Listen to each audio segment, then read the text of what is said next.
And I just burst into tears. The pain of just sitting up to have to like maneuver myself out of bed was just unbearable. Number one, am I gonna recover? And will I ever be able to dance again? I would definitely say that implementing these things has been a real game changer for me. Right, lovely to meet you, Dianne, and be here in your gorgeous home. It's been cool to get to know you briefly before this, and our interactions around the use of the equipment and how you've been getting on has been great to hear.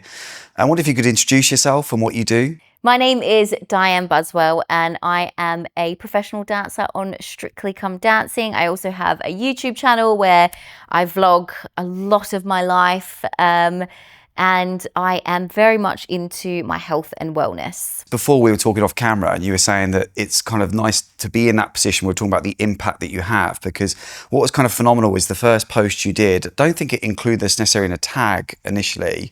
Although we did a reference to the post that you'd made and it had an amazing amount of traction. It got like 500,000 views in a very short space of time. I thought that's an incredibly potent, engaged group of people you have there that clearly do follow with some passion about what you do.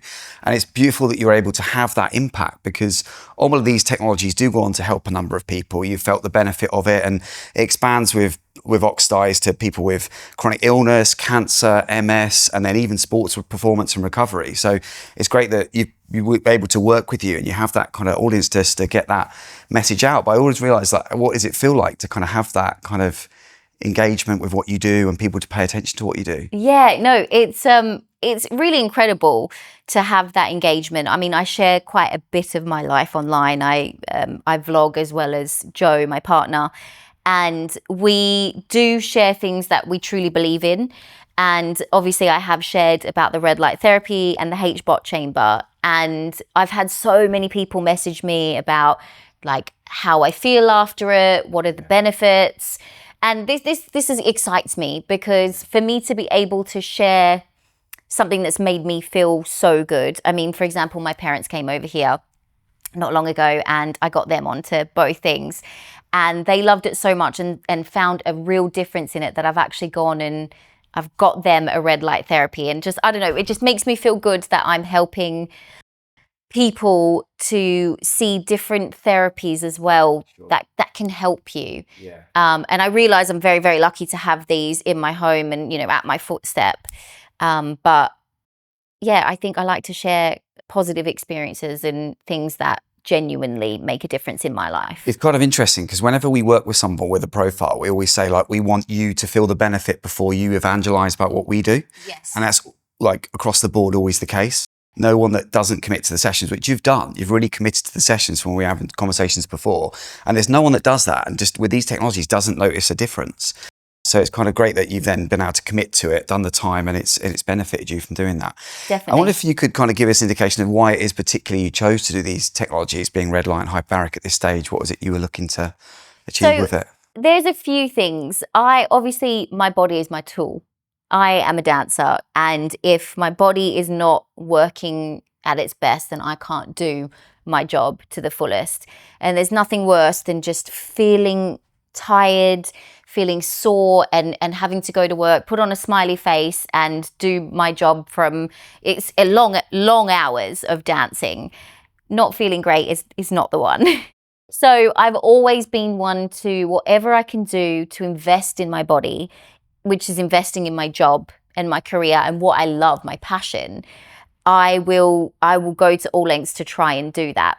So first and foremost, it was actually the fact that this can help my body for, you know, to dance for a longer amount of time, for many more years to come, because I'm definitely not getting younger. So your body does change. The older you get, I have definitely noticed my recovery time is a lot longer, just little things like that. But also having a baby and knowing that I wanted to come back and still do my career after having a baby was a real big one for me. I obviously, you know, there's no stopping me. I danced pregnant. So I danced through Strictly all the way up to like 27 weeks pregnant. And I'm obviously going back to dancing very, very soon. So I knew there was a really small window of me getting my body back to performance level, really. And hence why I've been using red light and the oxygen chamber consistently to be able to get me back into show mode quicker. And it definitely has done that for me. It's really interesting because what we see with those that commit from the athletic perspective to a lot of sessions is we saw it with Anthony Alanga, is it builds your VO2 max as well. So it improves that cardiovascular system. And what we often say is when you're doing this kind of technology, it's not even just recovery from the last session, it's that life extension to be able to keep doing this for a longer period of time. So the earlier you get onto these technologies, that you can almost have that biological age reduction in certain areas, that just to keep you cardiovascular healthy and all those kind of good things. So yeah, it's brilliant.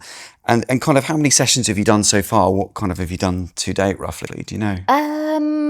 I would say, I mean, I'm using it daily. I do like 6 days and then have a day off.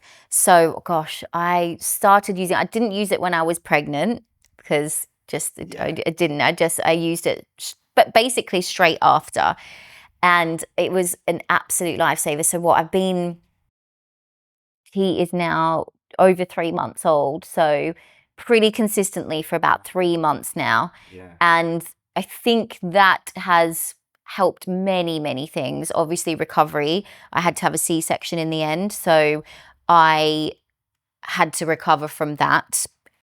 But I recovered quite quickly, and I think it was a lot to do with using both together. So you were able to do that fairly soon after the C-section, like days? Literally basically. days after. Yeah, I came home from the hospital 2 days after, and I think it was the next day I was home. I went in to both, and the red light definitely for my scar and actually like the inside tissue really, like, it healed it so quickly that I had the midwives come to check on the scar, and that she was able to take out the stitches a lot earlier than I thought. So because it had healed so well, and obviously the oxygen, I just guess that speeds everything up. It gives you that extra oxygen in your body to be able to heal everything quicker. So I was really shocked. I was shocked at how much women go through, actually. Like after the C-section, it was not, I wasn't planning to have that. It was just something that had to be done in the end.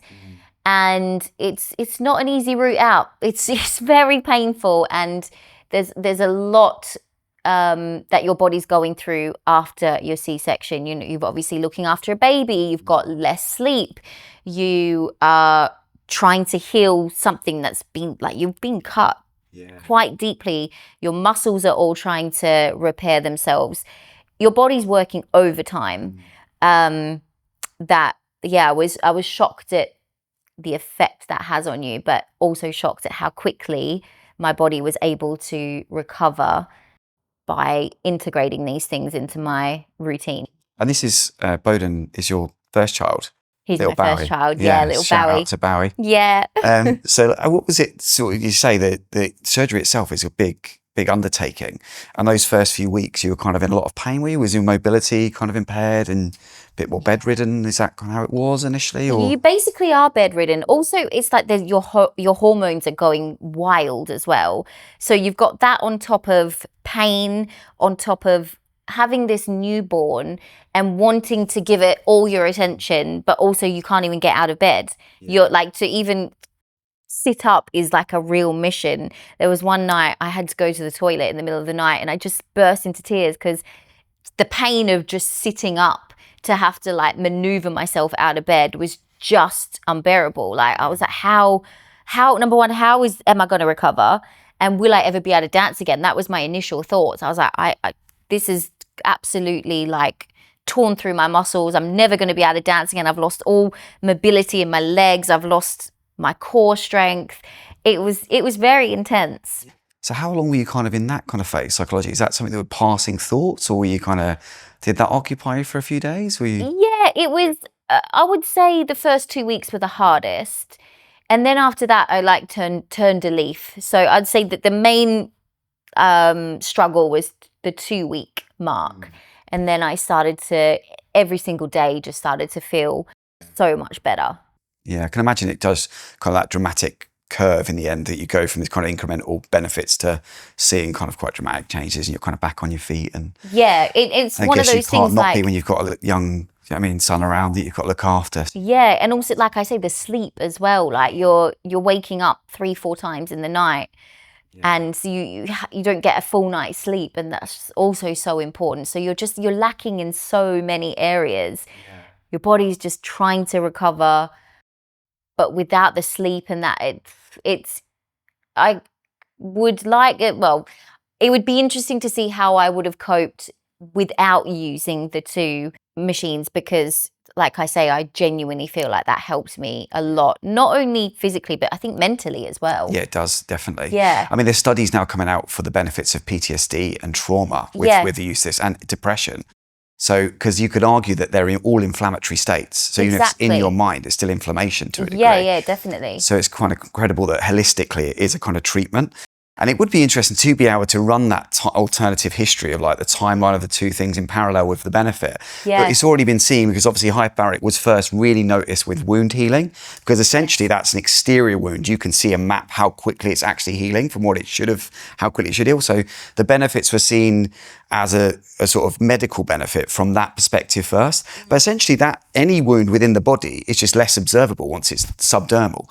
So once it's beyond the skin, they're all kind of wounds of a sort that are just healing quicker based on these kind of ingredients, basically. But we always say everywhere with hyperbaric specifically, it's increasing resources for your body to heal. So when you're increasing stem cells and red blood cells and BDNF growth factors and lowering inflammation, and it just is giving your body those ingredients. And then it'd be interesting to kind of see how you get on when obviously the show starts, which I think you're saying is next month, is it? Yes, very soon, so next kind month. of the benefits around, because you'll know yourself about how your body recovers now and how quickly you're able to do that. And Definitely. do you think it's something you'll be able to, because I know your schedule will be so congested around that time, do you reckon it's possible to fit it in? I definitely, tight? Sorry. I definitely do think it's possible. It's just making the time for it. You know, it's one of those things that if I do have to wake up a little bit earlier to be able to fit them in, I definitely will do that, because I think it's only going to benefit me a hell of a lot. So for me, it is something I will structure into my schedule to be able to, it's important. Like I say, it's my tool. If I don't feel great, then what I do on the dance floor is, you know, it's not going to be as great. So it is all about how I feel. And before you tried Hyperbarics, what did you know of it? How did you come to hear about it in the first place? I had actually used it a couple of times before, and the reason I was so kind of obsessed with it is I was doing shows, the live tour actually, and I was exhausted. Like we do double show days. It was sort of the end of the run, and I was just absolutely exhausted. And I went to a little wellness center, and they had one there. And she said, would you like to try a session? And I said, look, I've got a show tonight. Is it going to be okay? She said, absolutely. So I did one session, and the show that night, I can't tell you how much more energy I had. Really? Yeah. It really did happen for me instantaneously. And after that, I became obsessed, and I started looking into them, and all the makeup girls will laugh, because I used to say, I'm going to get one in my house. I'm going to get one, because I can't tell you how much difference I feel right now. And I had so much energy that show and that night. And obviously I didn't follow up with more because we were moving cities, so I couldn't go back there. And then the next few days I was like, oh, I really want that buzz again that I felt after going in the chamber. And so that was where my love of it came from, because I could instantly feel that my body had more oxygen in it, and I had more life in me, and it was straight away. So so that's where it came from, actually trying it out and feeling different straight away. It's amazing you had that note, that you noticed it so quickly. Quite often we'll say to manage expectation around 5 to 10 sessions. Yes. But I noticed it immediately. Yeah. And there are plenty of people that do, but we always try and manage that and say don't expect too much too quickly.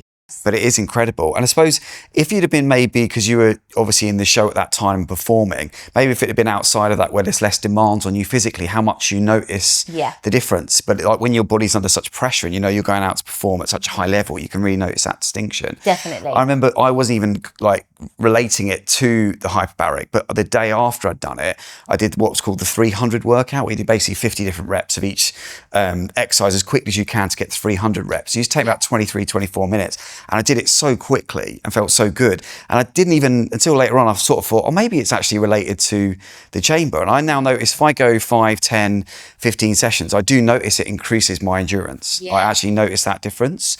And that kind of resilience and recovery, like it's really pronounced. But I was just thinking then, like, if you weren't a dancer, which presumably you've done for a very long time now, like since you were young, but like, what would you like to have done alternatively? Is there anything that springs to mind that you see? You think I'd love to have tried that in my life? Yeah, well, I'm a hairdresser by trade, so I have done that. However, for sure, it would be something to do with the wellness industry. I would love to be a nutritionist or anything wellness based. I'm so here for it.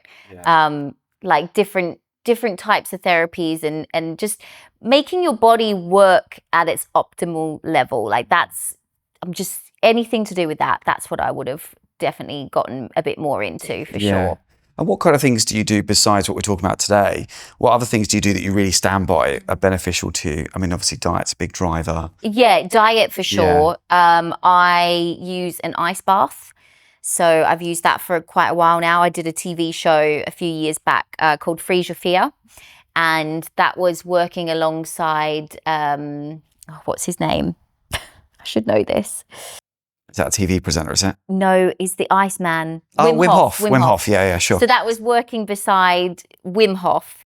Oh, and cool. He basically told me a lot about like the ice therapy and as well like good things that can come from that in your mind and body, obviously. So that's something I do quite often is an ice bath. I use an infrared sauna, so that I think helps as well. Pilates, I do a lot of Pilates. Just, anything that I can walk away from and go, that's helped me feel good. I'm very strong about it being mentally and physically as well, because I think your mental state is so important. That that changes everything. Must have been where did you do that stuff with Wim Hof? Was that actually at his? No, so we went to Italy in the Alps of Italy. And we had to do a whole bunch of challenges. We stayed in this place in the Alps with a whole bunch of celebrities. And he made us do all these different challenges to do with ice therapy. And it was really amazing.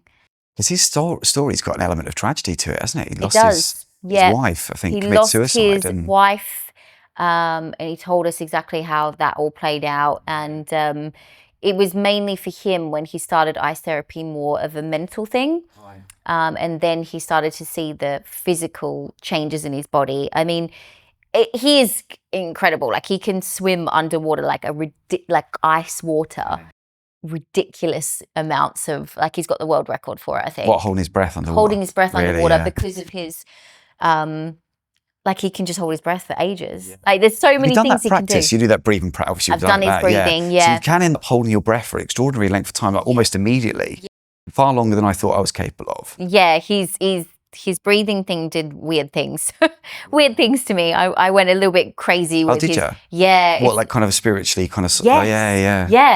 Yeah. I think you've got to really believe in it and you've really got to... But I went a little bit like an outer body experience. It was like all the trauma from like growing up as a dancer just came out of me in that in that session. Yeah. Was it quite emotional? It was very emotional. Yeah. It was all filmed it's been on TV and everything but it was extremely emotional. Yeah. And I was like, oh, what is happening? Like, how can this breathing do this to you? But yeah, like the body is incredible. The body is a sensational mechanism. And I mean, a lot of it is going back to the basics, really. I do say a lot of the things that we do wouldn't exist if we were more ancestrally aligned. So obviously being out in movement, in daylight, touching the ground, being in nature, eating clean food, obviously washing in lakes and streams. So it's kind of these things would always be the best methods to probably the best sort of health outcomes. But the breathing aspect, again, is another one, the meditative aspects. And there is an idea of holotrophic breathing, which is kind of a similar thing to what he does, where it does elicit these huge sort of psychological shifts for people where they do really release a lot of trauma. Definitely. Simply breathing. It's not like you're taking mushrooms or No. ayahuasca. Simply by breathing. Like I could not believe it. I genuinely was so shocked, and it wasn't just me that it happened to. Like, that's why I'm like, okay, it actually is real, because a lot of the people that we were with had experiences as well. Like, there was like deaths in the family that they were coming back to them and stuff like that. Like, they were seeing that. Like, it was crazy. Really? Really crazy, yeah. So I feel like one of the things that I've always, without fail, do almost every day now, probably for the last 15 years, is sauna. And when you say like that shift, not just physically, but mentally, that's something I absolutely feel is a reset. Because like for work for me at the moment can be so congested that it's almost a state of overwhelm. And it's like for you, obviously, there's a lot of feedback you could engage with if you went in your DMs or anything else. And I have a mild aversion where just like WhatsApp or any other terrain for me with work, and as it expands, and I actually know that my nervous system is on full alert all the time. I think it's that difficulty sometimes with like distinguishing. People say to me, oh, do you get stressed? Or when you go away on holiday, do you get to switch off? And I was thinking, yeah, no, I do. But actually I don't. A lot of the time I'm not. And it's like when I'm pushed into a situation like with my old particular work where I ran a different business to this, and actually over Christmas it went completely dead. And I would actually notice after 3 or 4 days, my nervous system would come right down. I realized, oh, you've actually been stressed, but you don't even realize that it's stress. And that's the kind of pernicious aspect, I think, of stress quite often. If you can live with it in a way, it just becomes normalized. But I do definitely notice a shift when it comes to sauna specifically for me. Like just when I come out, my mind feels so much clearer, and I'm driving back from David Lloyd or whatever in Cambridge, and I just feel so much clearer and lighter. It's like you're sweating out the toxins. That is like, toxins can be so many different things, can't they? But no, I agree. I love going in the sauna, and I like to do it either before bed or first thing in the morning, one of the two. In the morning, it does make me start my day a lot fresher. And at night, it actually helps me sleep as well. So I love the sauna. It's something that is definitely also in my routine for sure. And I've been doing that for quite a while now. I've had that for quite a few years. So it's been, again, something that just investing into my body, really. So well, as you say, it is your tool essentially in looking after it, and not just now from the perspective of longevity of work, is it? It's like life and children and vibrancy. And when I was speaking to Harry before, he said that was a point thing. He sort of said, this is about me turning up for my family now. That's why I use these things. It's not just about performance for gladiators or Strictly Come Dancing. It's like I want to turn up to be the best version of myself all the time for the people I love, basically. Yeah, I think that's actually Joe's motto, because also my motto too, but I think Joe sees it more. He was a bit like, I guess, more skeptical about all this stuff, because I've always been into it, and he's kind of just come along for the ride with me and gone like, another thing you've got, another thing. And actually it wasn't until he started using all this stuff and he said, you know what, I also want to do this to be able to have the energy to go and play with Bowden when he's growing up and stuff like that. And it is about ultimately feeling good to be able to give to other people. Like, a lot of people say to me, oh my God, you've always got so much energy, or you're like, are you always this happy and things like that? Of course, there are moments where I'm not, but I do genuinely feel happy most of the time, because I am giving myself these moments of, I guess, like little boosts. It's like charging yourself, really, isn't it? I'm like charging myself, ready to give energy out there. Otherwise, I think I would be a bit different. I think I would be a bit more like standoffish, or, you know, not excel this energy. But I don't mind doing that because I feel good. So, it's... I think you're a proof of concept in that, because you've by definition got more energy. You can see the benefits of doing it. I think obviously clearly from what I get from you is like you're a very curious person to try these things. And quite often not everything works either, does it? Yeah, we talked before about certain supplements or things that we might bring in, and you think, well, actually this isn't, maybe it works for others, but it doesn't work for me. And it's kind of almost that intuition towards, yes, I'll try new things, but it's about some things will remain and other things will be probably just something that benefits other people more than me. Yeah, definitely. I actually did like a health course back in lockdown, the old lockdown. And the first thing that they taught me was that we're all bio individuals. We're all so different. So what is going to work for one person will not work for another. And it is about just trying different things, which is why I'm always keen to give things a go and try it out. But you do have to be trying it for a good amount of time to be able to see whether that is something that works or it doesn't. And if it works for you, great. But if not, there is other things that you can try. So yeah, as much as like I feel the difference in them, it might not work for everybody. No, of course. Definitely. But you did touch on a really important point, is to give it a good try. Yeah. Because we have a really distinguishing, we've got obviously Oxydise Wellness Labs where you can come and use the equipment per session at a centre. Yeah. And then of course, a predominant model of Oxydise is to rent and sell them into people's homes. So when they're dropped to someone's homes, normally that commitment energy, there's almost a selection bias for that type of client because they're doing it for a very particular reason. They have a condition, they want to do it for recovery, they want to do it for sports performance, and they really want to engage with it because they've now paid for 2 months. They want to make sure they use it. So there's almost very few people that don't have that and maximise the use of it. Yeah. So almost always you'll notice that people will report the benefit. And those benefits get put into the company group every day and people give testimonials. But then on the other hand, you'll get like the members that, or people that can come to a centre, but because of that geographical limitation, they might not commit to the number of sessions they need. They might come in with a pretty acute condition or something that really does need to get those sessions under the belt, but they'll do 2 or 3 a week. And we've got a lady actually at our HQ, Lauren, that comes as, and she's been incredible. She's committed to 40 sessions in 6 days a week, and she's gone into remission from cancer. And it's not obviously just that, because it doesn't cure anything hyperbaric, but it's a supporting structure in the other things you can do well.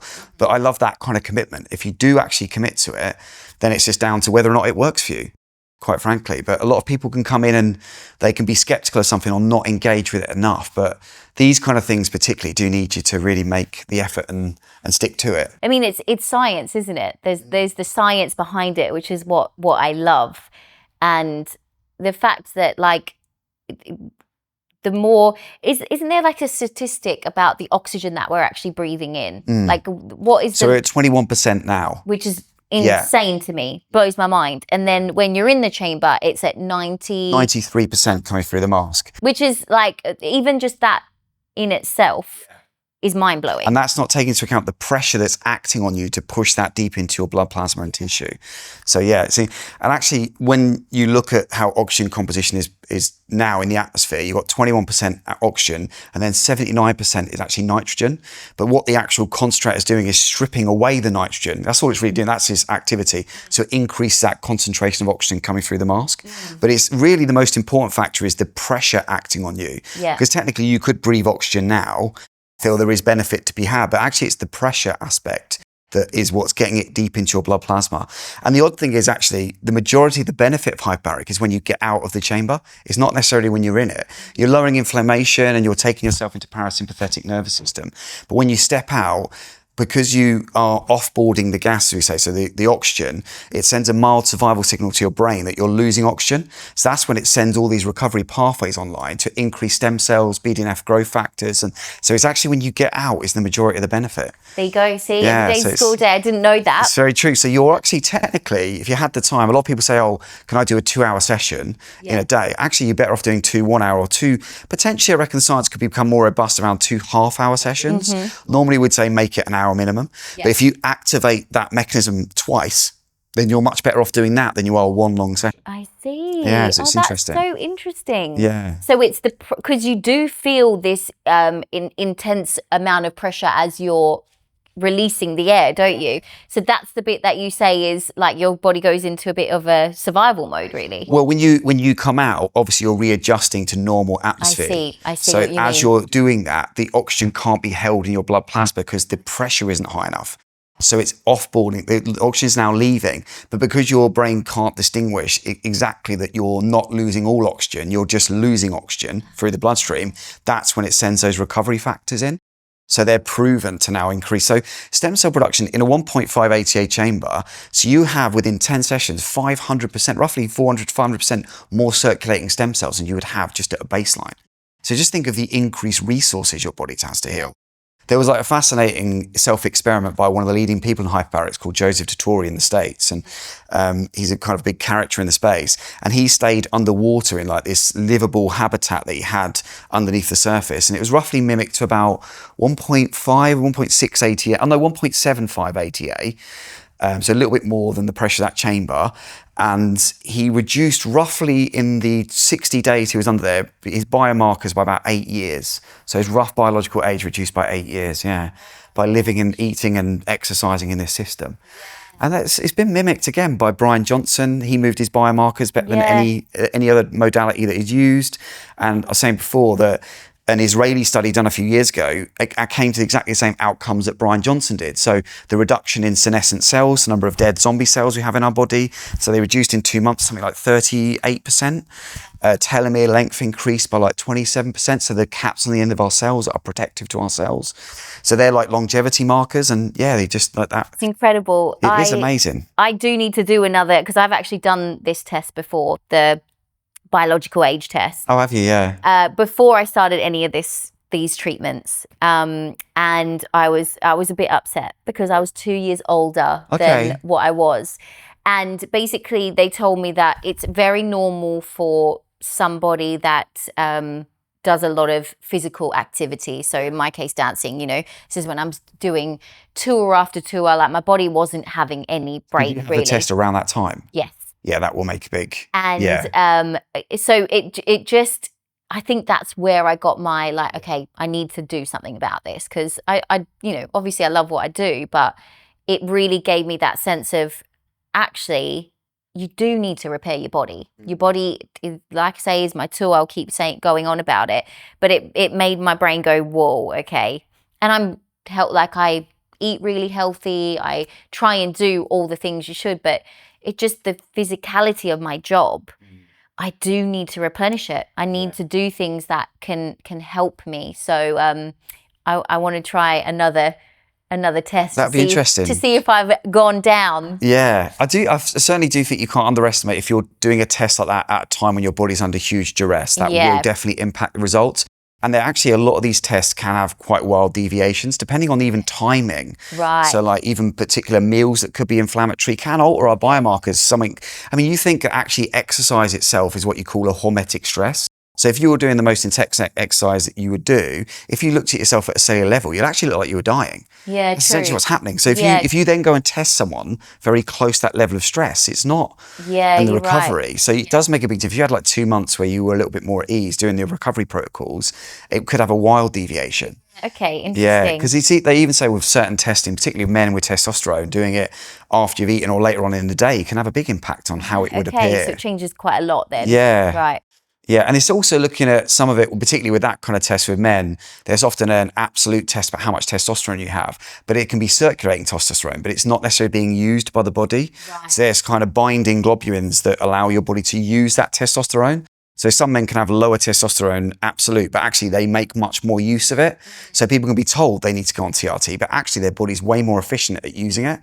So there's something else called SHBG. So all these kind of tests have these essential trapdoors. That's why ChatGPT is quite good actually to run it through. Yeah, Even if you did that result now and see what that would think of it. But yeah, so it's interesting to see, as you say, like how that would be, particularly because the amount of commitment you've done to the technology so far. Yeah. And also maybe because I haven't been dancing nowhere near as much, my body has actually probably gone into a full recovery mode. I wouldn't doubt that. I mean, I say that non-scientifically, but I'd imagine there's something to that. What is dancing for you, essentially, then? What does it give you? What do you feel about the process? I love the endorphins. I love the endorphins. I'm a very creative person, so I love the fact that I am being able to create choreography. Like, part of the show is creating choreography. That's, I think, my favourite part. Obviously, I'm teaching someone, and I get to see someone else learn what I've grown up doing my whole life, and I see the love that they get quite instantly for dancing as well. Most people that come on the show genuinely absolutely love it, and I think they love the way they feel, because dancing gives you the happy hormone. Like, you can't help but smile when you're dancing. Like, it's just, you unless you're really having a bad time learning it and picking it up, that you maybe won't smile then, but most of the time it's just a happy feeling that you have, and you get addicted to the feeling of happiness. And so I think first and foremost, it's that feeling I get when I dance. And you can even see it when I'm talking about it. Like I get like this, it's a happy feeling when I even speak about dancing. So that, I love the fact that you're being physical. You know, my job, I don't think I could sit down for too long in the day. I love being up, moving about and using my body. The music, you know, we're working with music all the time, which is another thing that changes the way we think and the way our mood is. Many factors. It's hence why I've made it my career, I think. It's amazing that you can speak with such vibrancy about it, because sometimes when I'm from the outside looking in with Strictly, I think, those weeks leading up seem really intense, like the training behind it. It's almost, my perception of it, clearly wrongly, is that it's almost quite stressful on the ground to get it right because there's the pressure on the show, but it's not, it's more of a there is pressure process. And it can get somewhat stressful, but that's only because, I would say the stress only comes because you want it to go so well. So I don't think it's stressful in as a whole. It's you're putting pressure on yourself to be good on the night, really, and that's only because you love what you're doing and you care about what you're doing. So it's a different type of stress, I feel. Right. But yeah, it is tiring because you're putting so much effort into it. But one that, I've done it for 10 years now, so it can't be that bad, can it? It's like you want to keep going back for more and more and more. But one thing I probably do find is that the adrenal glands probably very much, I feel like at the end of every Strictly season, I'm like, whoa, my adrenaline has gone through the roof, because dancing live on a Saturday night, your body is like, it's fight or flight. You know, you just go into this, like, it's nerve-wracking. You're going out dancing with someone that's probably never danced a step in their life. And you do want it to go well. So it's like a real nervous feeling that you get. And I feel like at the end of a season, my body kind of goes like, oh. So you get nervous still before Oh, absolutely. I get nervous 100%. I'd probably go out there and talk be a presenter. I feel less nervous doing that than I would actually dancing. I think because I've grown up learning to dance, you put so much pressure on yourself to be good. So that's probably where the nerves come from. And how are your kind of partners in that? Like when it comes to the dancing, they must be quite. A lot of them are celebrities. They're used to being in the public eye to some degree. So there's probably some performance aspect to quite a few people that go on the show, isn't there? In some ways, definitely. Still very nerve-wracking to do something alien that you're not used to. 100%. I think they still get very, very nervous. I think it's very rare if someone says no, they're not nervous for a Saturday Night Live show. But like, they're good nerves. They're not terrible nerves. It's like I say, I've done it 10 years. It's never put me off. I always say nerves are good. It means you care about what you're doing. And a lot of the celebs that come on, they do want to do a really good job. Obviously, you've been working so hard in the week. They don't want it to all go tits up on the Saturday night, do they? So they care. And you've only got one chance on the Saturday. So it's kind of like, it's like roulette. Definitely. It's like, will it go good or not? But do you have any kind of moments which were they went the wrong kind of way? Oh, many times. I've actually forgotten the routine once. And that was when I was dancing with Chris McCausland. And luckily enough, because, in this case, his sight, not being able to see me was a positive thing, because, it was very positive all round. But because he didn't see me go wrong, it didn't throw him. He didn't even know I went wrong, but I blanked. I stopped, and he was the one that actually put me back into what I had to do. I wasn't well that night. I had it was a night that I had actually been very violently ill the whole day. So it was like seconds before, and I was like kind of curled over in a ball. And I think just everything about that night, I can't even remember doing the dance, to be honest. But I was in the moment, and I just thought, what am I doing? Where am I? What is the next step?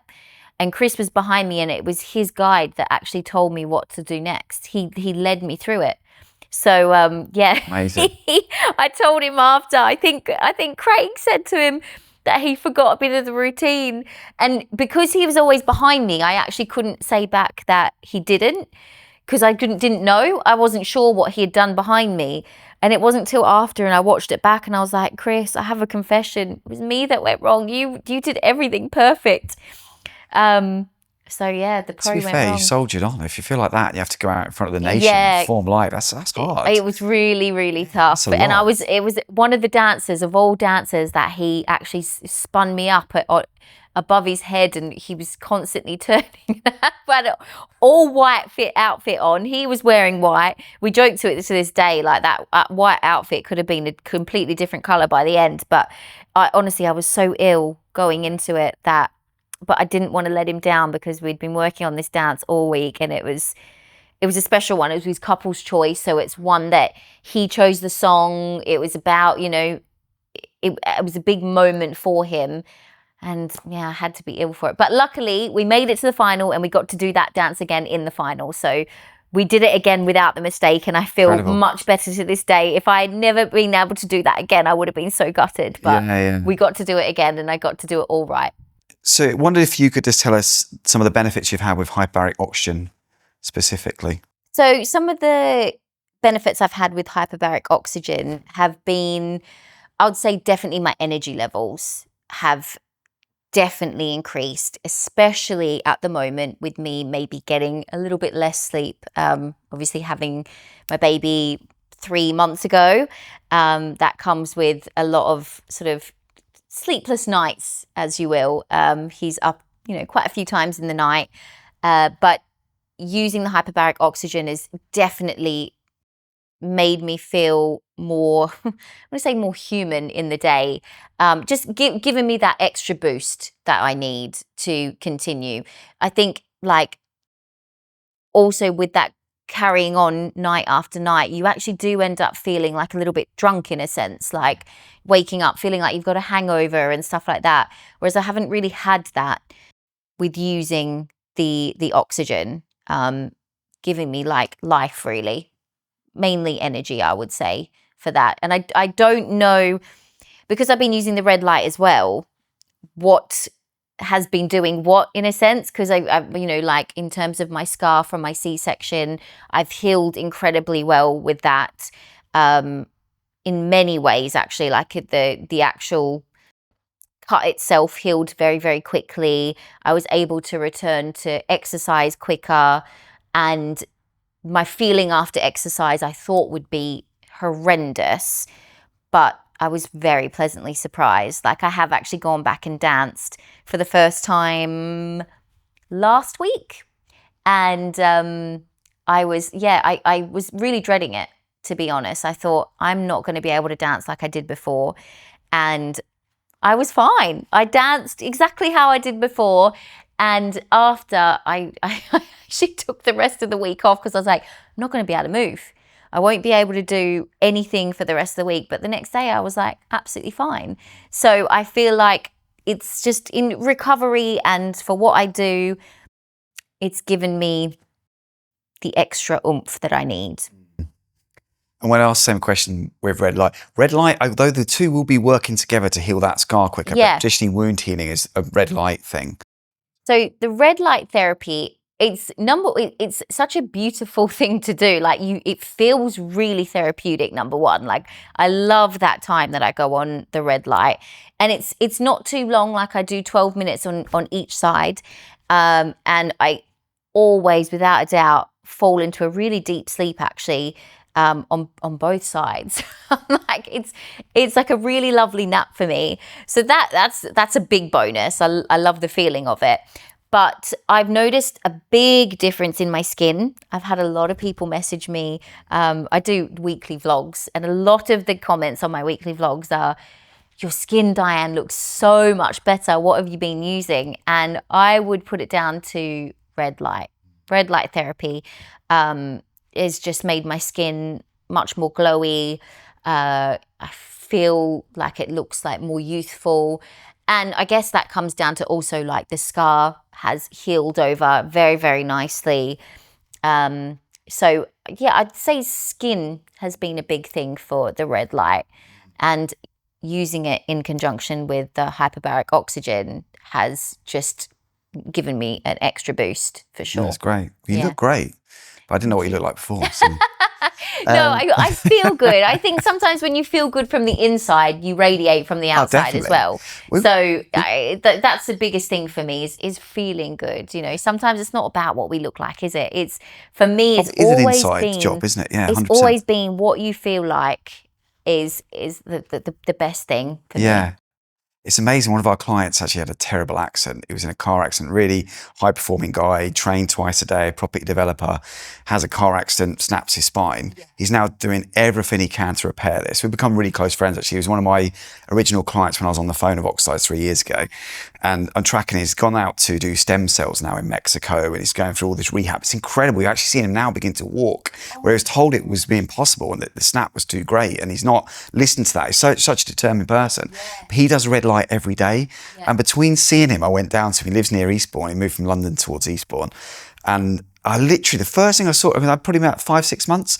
I was like, oh my God, you look so much younger. Yeah. Like literally instantly saw how much younger he looked.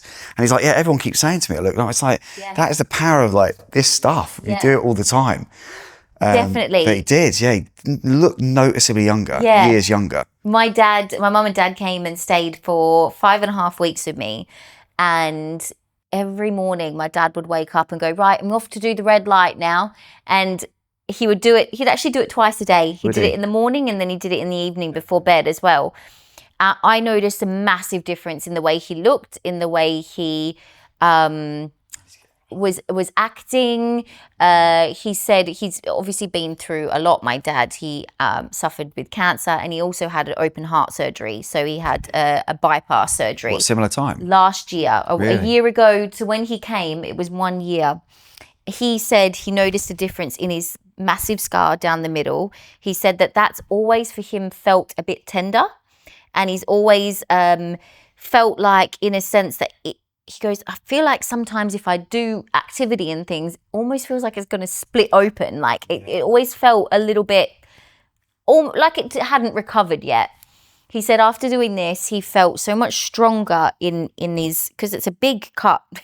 It's a big scar that they have to go right down the center, and they obviously clamp it open to be able to do what they need to do. Medical science is amazing, isn't it? Oh my God, do that, and crazy. a human being stays alive and literally, like he's yeah. been through so much, my dad. And so for me, it's so important to see him, and I really recommended him to do it. He's also one that's quite skeptical about things. He's like, no. I said, please just try it for me. Do it for me. Yeah. And he did, and he become obsessed, so much so that I have got them one to have in their house in Australia. Yeah. And he's so excited to use it because there's things as well when he had the cancer. Going through chemotherapy, it shoots your body. It's kill or cure venom. It's severe stuff. It's really serious stuff. Yeah. And so anything that he can do to rejuvenate that from inside, is big for him. And he said he's noticed in his hands, he used to wake up with tingly hands. They kind of lose a bit of feeling in your arms. From chemo, From chemo. And the 5 weeks he was here using it, obviously, it took a couple of weeks, he said, but that was one thing he noticed, that he wasn't waking up with these numb hands. That kind of went away since going home, because obviously he's stopped for, it's been quite a few months now since they've been here. He noticed it come back again, hence why I've got this red light. So I'm going to see if that also goes away now that he starts using it. That kind of neuropathic pain is really renowned for the red light's benefits towards that kind of pain. But they're my favourite stories when someone's sceptical at the beginning. I love it too. Love those. Yeah, they're my favourite ones. Most people that come here laugh at me. Yeah. Like they do. They go, oh God, what have you got now, Di? And I'm like, listen, until you try it, you can't say, because until you try it, don't laugh. Yeah, absolutely. So yeah, I try and get anyone, especially that I think really would benefit from it. I really try to say, just at least give it a go. At least give it a go. And then if it doesn't work, then it doesn't work. And you can laugh in my face. But mostly people go, actually, I really noticed the difference. It's a strange one. Sometimes we've had it where I've always told the ladies we've got who are running the centre, that just once you get people and they commit sessions, they will notice the benefit. Yeah. But we had one that got to about 17 sessions. I remember she was just leaving as I had a quick chat with her. I could tell she was a little bit sceptical. But then by 22 sessions, it's weird how it works. Suddenly all these things have descended and noticed.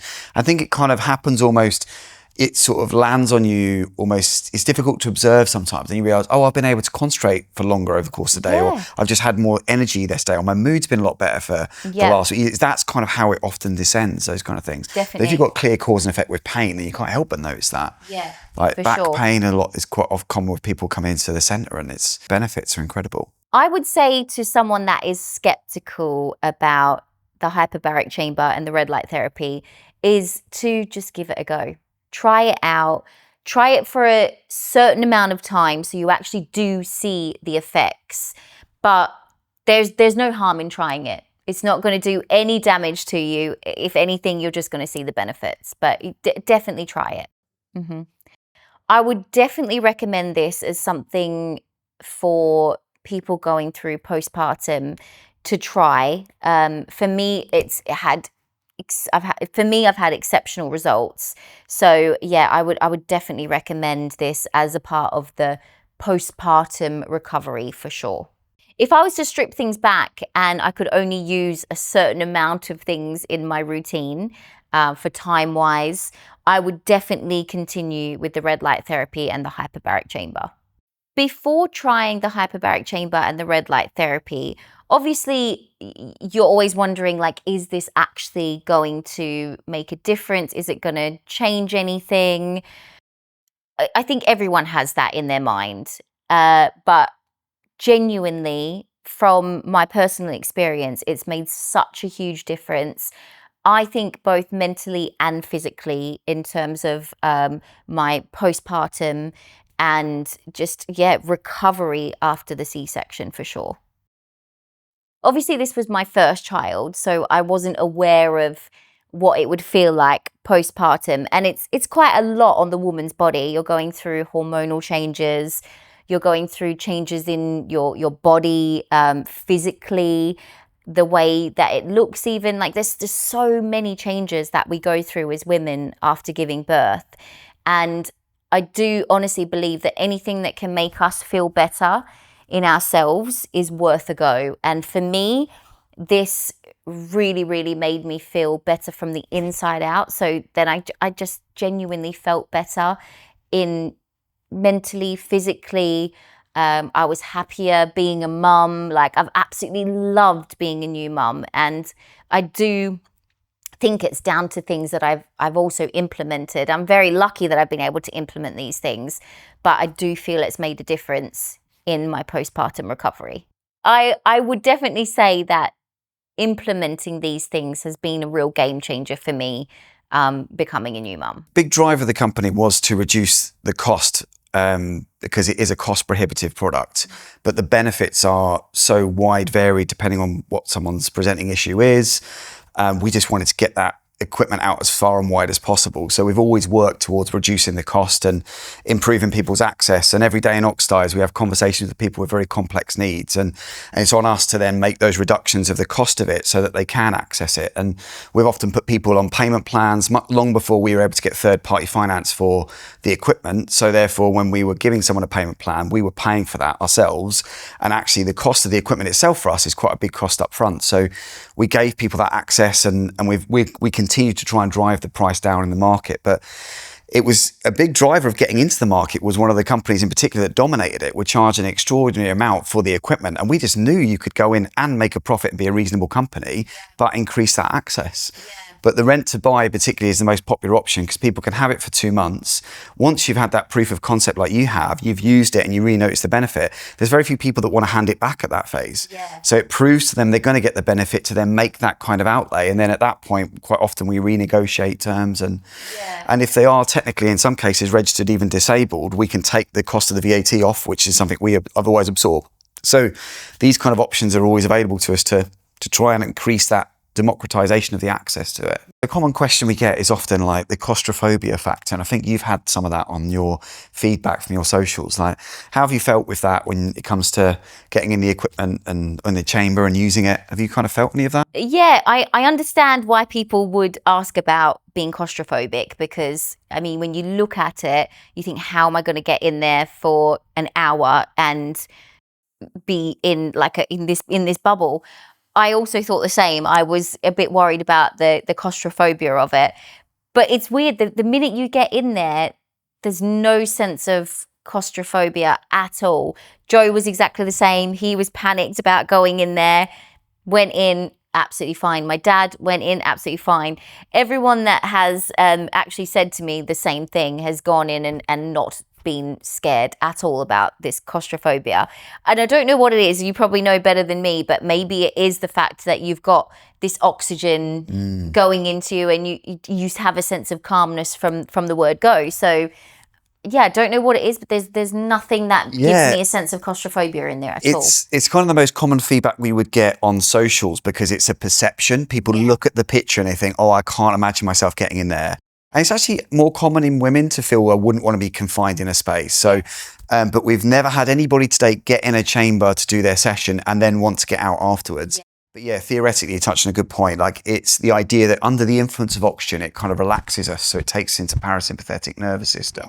So in that state, you kind of relax. So it's difficult to be kind of anxious and under the influence of oxygen at the same time. Hence why when paramedics turn up, the first thing they do is put someone on oxygen. And there's a number of benefits to that, but one of them is to bring their certain nervous system down. So yeah, it does make a big difference. To be honest, you'd be proud of yourself for getting out there, like in front of so many people. I know, in front of that. I But that's the know, perfectionist in you, isn't it? Exactly. So good, at least on that bit. Exactly. But yeah, thank you, Dianne, for going through stuff today with us. And it's great to see how much benefit you're getting from the equipment, and be really intrigued to see how you get on when it comes to the intense part of your schedule. I know. And be able to get those sessions in and see how your recovery is.